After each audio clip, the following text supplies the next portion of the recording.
Bagi Anda yang baru saja bergabung, berikut berita utama kami hari ini. Seorang pemuda tewas dan 3 lainnya terluka usai terlibat perkelahian dengan kelompok pemuda lain di Pamekasan.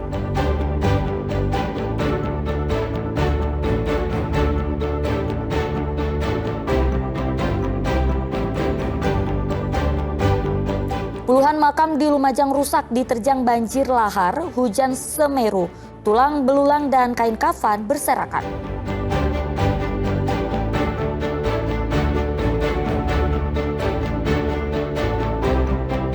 Seorang pekerja pemasangan kabel jaringan internet tersengat listrik PLN saat memasang kabel internet di lantai 2 rumah warga.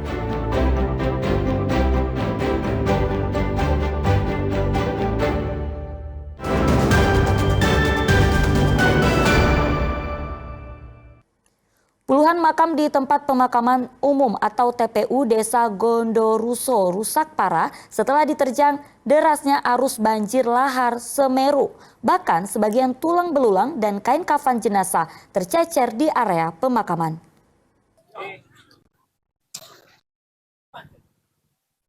Inilah kondisi tempat pemakaman umum di Dusun Gelendang Petung, Desa Gondoruso, Kecamatan Pasirian, Lumajang.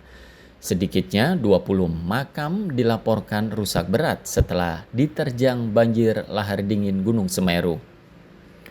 Sabtu petang, kondisi pemakaman rusak parah. Sebagian makam hilang tertimbun material pasir dan batu, sementara sebagian lainnya porak-poranda. Akibatnya tulang belulang dan kain kafan jenazah ditemukan tercecer di area pemakaman. Perangkat desa dan warga berupaya memindahkan makam yang terdampak ke tempat yang lebih aman. Beberapa ahli waris telah memindahkan makam keluarganya, namun sebagian masih menunggu izin dari keluarga lainnya. Untuk yang terdampak itu sekitar 18 sampai 20 makam. Nah, untuk antisipasi lagi kita sama warga insya Allah membuat dek menggunakan bambu. Iya, membuat tanggul. Nah, untuk yang terdampak itu hilang mas, hanyut di bawah arus banjir. Untuk mencegah kejadian serupa, pemerintah desa berencana membangun tanggul pelindung menggunakan bambu. Tanggul ini diharapkan dapat menahan lahar dingin agar tidak menerjang masuk ke area pemakaman saat hujan turun di wilayah Hulu Semeru. Selain itu, warga meminta pemerintah segera memperbaiki tanggul sungai yang jebol dan melakukan normalisasi aliran lahar. Ya Mbak ya? Ada yang dipindah juga Mas. Waktu kena banjir, setelah itu ada beberapa yang dipindah. Iya. Ada juga yang hilang atau gimana Mbak? Kurang tahu ya Mas kalau hilangnya. Berarti waktu kalau banjir emang biasanya terdampak ya Mbak di sini? Iya. Kan yang di sana kan kayak jebol tanggulnya Mas. Jadi dampak ke sini juga. Banjir lahar Semeru pada Rabu tercatat memiliki amplitudo maksimal 38 mm. Derasnya aliran lahar ini tidak hanya menjebol tanggul sepanjang 60 meter dan merendam lahan pertanian, tetapi juga menyapu bersih area pemakaman warga. Nur Salim dan Sri Rama melaporkan dari Lumajang.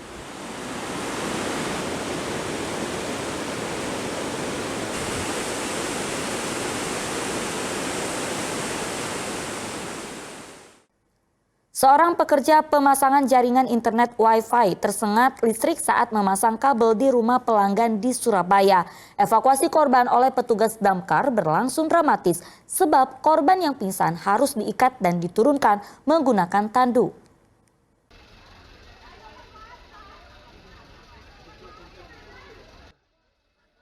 Peristiwa ini terjadi di salah satu rumah warga kawasan Jojoran 1 Surabaya. Petugas pemadam kebakaran yang mendapatkan laporan naik ke atap lantai 2 rumah tersebut untuk mengevakuasi Abi Ma'ruf Ramadhani, warga Kalimas, Surabaya.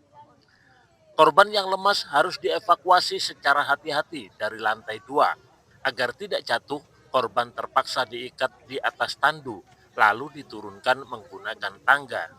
Korban pingsan usai tersengat aliran listrik bertegangan tinggi di atap rumah pelanggan internet tersebut. Saat itu korban naik ke genteng untuk memasang kabel wifi, sementara temannya menunggu di bawah. Tidak diketahui awalnya, tiba-tiba korban lemas dan sempat pingsan di atas atap. Warga sebenarnya sudah memberitahu korban jika ada listrik tegangan tinggi di atas rumah tersebut. Namun diduga korban tidak memakai alat keamanan saat bekerja hingga tersengat listrik. Itu orang masang wifi terus kesetrum. Kesetrum. Iya. Posisinya dia di atas. Di atas. Berapa orang yang kena tadi? Satu orang. Setelah bisa diturunkan, korban dibawa ke Rumah Sakit Umum Daerah Dr. Sutomo Surabaya untuk mendapatkan perawatan lebih lanjut. Dari Surabaya, Arif Purwanto dan Sri Rama melaporkan. Informasi lain, ribuan warga pada Sabtu pagi memadati area Tirtoyoso Park Kediri. Mereka mengikuti kegiatan melaku bareng dalam rangka hari jadi ke-80 Provinsi Jawa Timur dengan tema Ayo Rangkulan Maneh. Acara ini tak hanya memeriahkan tapi juga menjadi simbol kebersamaan dan semangat persatuan warga Jawa Timur. Seperti apa keseruannya? Berikut liputannya.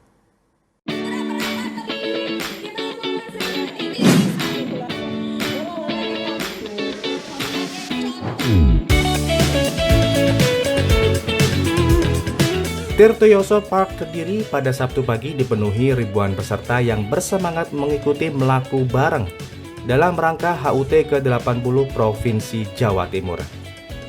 Tak hanya warga Kota Kediri, peserta juga datang dari luar daerah seperti Blitar, Tulungagung, Nganjuk, Ponorogo, bahkan dari luar Jawa Timur seperti Palembang.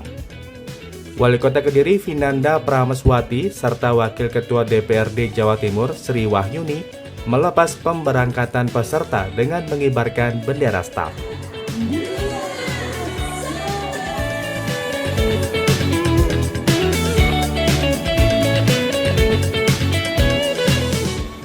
Acara-acara semacam ini bisa menjadikan penyemangat untuk kita semua, mengajak masyarakat untuk hidup sehat. Dengan olahraga ini kan kita bisa menjadikan kita hidup sehat jasmani dan rohani. Ini adalah kesempatan bagi masyarakat untuk bisa memperkuat kebersamaan antara masyarakat Kota Kediri dengan pemerintah daerah Kota Kediri maupun dengan pemerintah Provinsi Jawa Timur.